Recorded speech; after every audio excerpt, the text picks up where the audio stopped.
So Tienne, thank you very much for coming to chat to us at the Coastlink conference. I just wanted to get your overall perspective on short sea shipping and why it's a really good environmental choice for freight transportation going forward.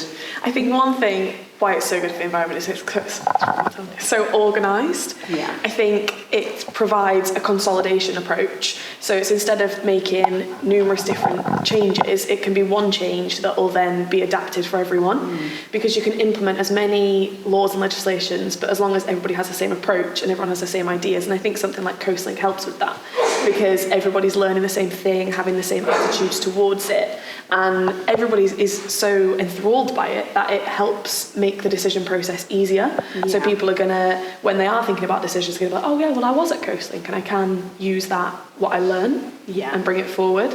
And I think no matter what, as long as everybody thinks about the environment and thinks, do you know what, this is gonna help, then that's what they can go with. Absolutely. And in the course of your research, what's the biggest barrier, do you think, and obstructions that you've come up against to people using the sector? I would a bit more 100% say costs. Yeah. So everybody thinks, okay, we need the lowest costs, and then it's okay, well, we need to be more sociable, and it's the environment is everybody's last decision. It's we need to tick this box.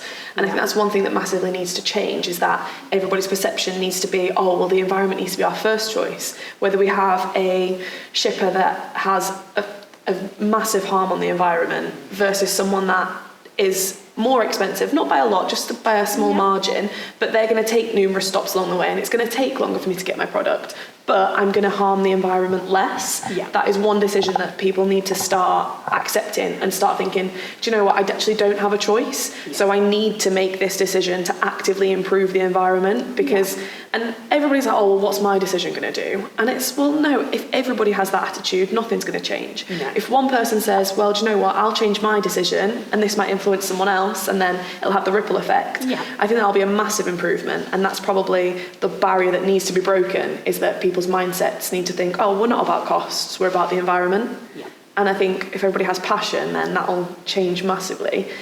Like one clear example is that the plastic straws.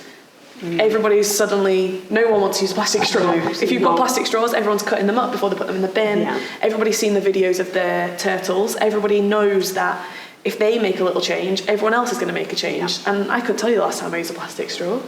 It's a ripple effect, isn't it? It was the greater good. Yeah, massively. Yeah. I think that helps. Great. I think that's